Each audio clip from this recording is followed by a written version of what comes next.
PMD for Hire, producer of marketing and distribution. It's a kind of a production. It's above the line. It deals mainly with audience engagement. You have a film, now you need an audience. And that's what you need PMDs for. PMDforHire.com. Please check me out, like and retweet. And if you like some of the blog posts there, PMDforHire.com/blog. Let me know. I'd be really appreciative. And of course, I do writing on spec. Whatever you want me to write about, I'll write about. Simple as that. We're going to be talking about this today, which is on the subject of writing. It's a book that I wrote back in 2006 called We Are the New Bohemians, the Post-Communist Collection. It's a collection of short stories. It's a book that I really enjoyed writing. Of the many things that I've written that I haven't necessarily done anything with published-wise, but these are the ones that I was proud of actually making public.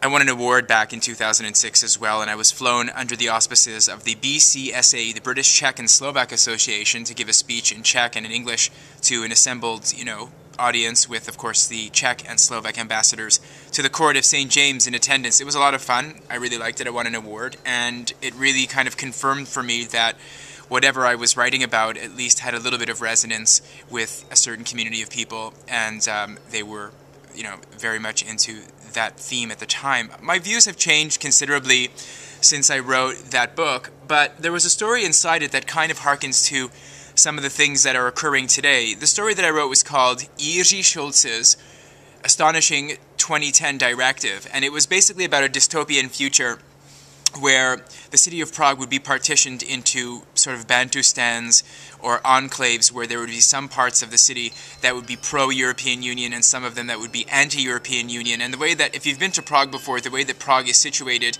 is as you look to the north towards Germany, and the Vltava, the Moldau, I'm just going to do it from your perspective. The river goes, the river goes like this, flowing north, and then it goes like this, and then it goes like this, and then it goes like this. Ready? This is the river. It's kind of like a bump. Over here is Hradčany. Over here. This is the castle promontory where Pražský hrad, the Czech castle, Prague castle, is up here.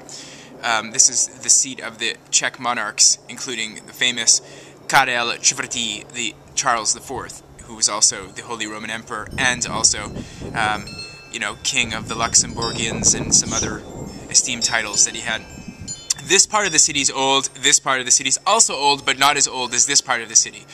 And I basically posited that this part of the city would be pro-EU, kind of fascist, and this part of the city was the rebels. It's on a higher and lower ground.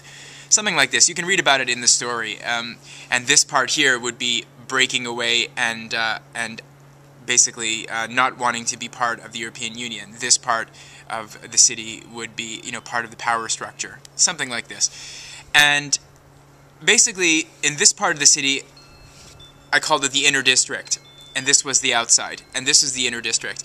The inner district had a kind of its own sort of laws. I was inspired, of course, by reading, obviously Orwell, Farewell to Catalonia, and the commune that was in existence in Barcelona at the time in the 30s, and how Barcelona was rended into various pieces by the different competing factions. There were the communists, the socialists, the anarchists.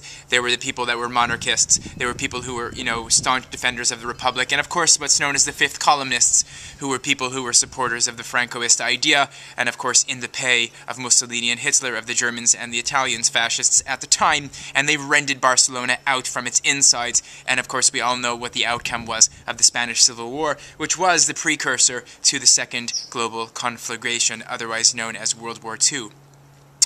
So I was basically positing that in this experimental inner district versus here, what would happen was that they would have an experimental series of laws that would take place and that would be in existence here that were not in existence over here.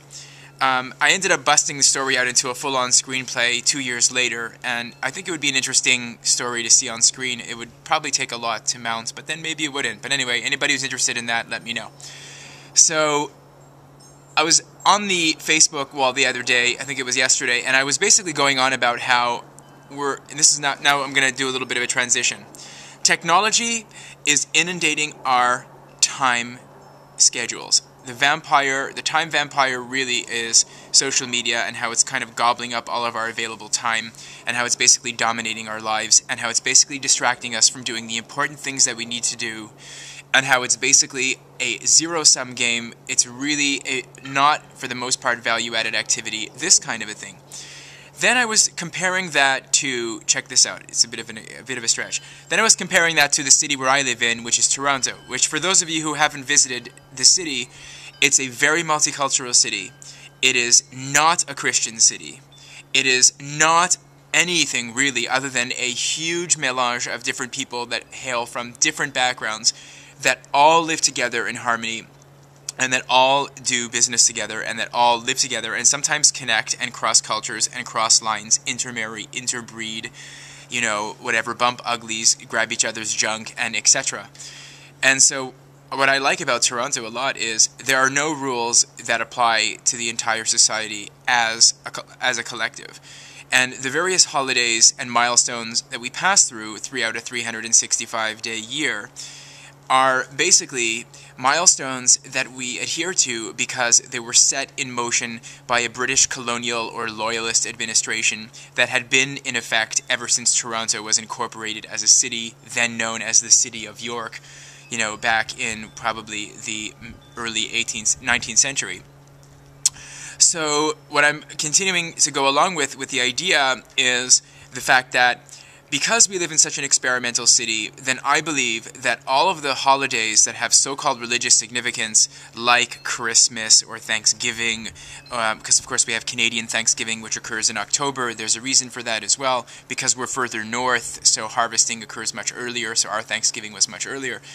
And then, of course, things like Easter, or all of these religious significant holidays, call them by something else. Don't call them by the name that they're currently being attributed to.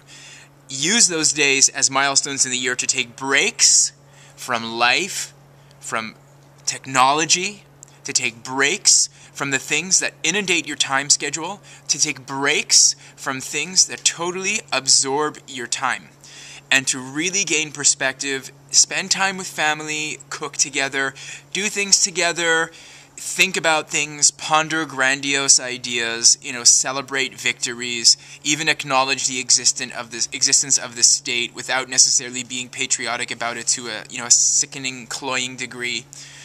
Basically, use these various, December 25th, November 24th, sometime in April, Canada Days on, July the 1st. Use these occasions as milestones in the society, and basically don't force, all of this Christianity stuff down people's throats. It's, somebody wants to believe in all that stuff. Go for it. Knock yourself out. You don't have to throw that down our throats. We don't have to do like get rid of all the themes and the symbology. Get rid of the red, get rid of the white, get rid of the Santa Claus, get rid of the eggs, get rid of like the turkey, get rid of all that nonsense. And basically, don't call it by what you call it. Call it come up with a new name. Conduct a plebiscite, conduct a referendum, and decide what is an appropriate name to give to these various milestones. Over a couple of generations, people will learn that, the way that these things are currently celebrated will become the new norm. These other occasions that we celebrate in the city, they're not that well entrenched enough that they should become the de facto standard by which we celebrate those occasions. I repeat, the city is not old enough. Toronto as a city, as a collective, as a society in which it currently finds itself, which it's been pretty much since the mid-70s. The way that Toronto exists today, it is not a Christian city. It is not a religious city. It is not your city. It is not my city. It is our city. It is not a white city. It is not a black city. It is not a brown city. It is not an Asian city. It is an everything city. It is an experimental burg where everything takes place in a wonderful mix of cultures that all harmoniously get along with each other and that don't interfere with the operation of each other's stuff, and everybody can do whatever they want to do, and nobody has a right to tell anybody else how to be. Anybody who raises a voice of protest, anybody who gets up and tries to bandy about and throw their weight around with their ridiculous religious agenda and trying to convince people that whatever they believe in, whatever you want to call it, that is not the way we conduct our affairs in this experimental, award-winning, and voted by international bodies like the United Nations. You know, I don't want to use the United Nations as the preeminent body, but voted as a top place to live. Very much like Jiří Šolce's inner district that I wrote about in We Are the New Bohemians. And that's kind of the idea that I was playing with the other day. And that's what I was trying to convey at this particular thread on my Facebook wall. And people were, of course, it went off into different directions because I had also claimed that Europe is basically on its way down, it's on its perigee, just because of the way that it doesn't, how do I say this? It doesn't deal properly with its, ascendant minorities that are not necessarily integrating properly. In this city, in Toronto, we integrate properly. In this city, we are all knuckled down to a common ideal, which is harmonious coexistence with no particular culture asserting its ascendancy over any other culture. Anybody who tries to do that is instantly smashed down in this city and made to behave according to the neutral norm. Now, you might say that's boring, but that's the way that we all get along. There's some other cities that try to do what we do, but they can't do what we do. Remove all references to Christianity. I don't want any discussion of any colonial heritage. Within 2 generations, that will be forgotten. Toronto is not old enough as a city, as I was saying, that we can actually say that it is a Christian city. Mind you, Christianity is not even old enough that we should be able to say that Toronto can claim some kind of allegiance to it. Within another couple of generations, the religious sentiments perhaps in the city will be of a completely different ilk, and people will say that this city is now that religious provenance. So get rid of all that nonsense. I don't want to call it Christmas anymore. I don't want to call it Thanksgiving anymore. I don't want to call... The only thing that we should keep is Canada Day. Basically in recognition of the name... You know what? Because you're going to come back to me and say that if I want to keep it Canada Day, then why can't we keep it Christmas? Keep it Christmas, but shear it out of all religious significance. Get rid of the red, the retail, get rid of the music, get rid of the eggnog, get rid of all the holiday theme stuff. Get rid of it. Not in my Toronto. You want to do that stuff? Take it and do it somewhere else. You don't do that in my city. In my city, we are neutral, we are utopian, we are harmonious, we are accepting of all cultures. Take your agenda and throw it out. We don't want it. That's what I wanted to say to you. And thank you again for watching. Catch you again tomorrow. I am a bad, bad man.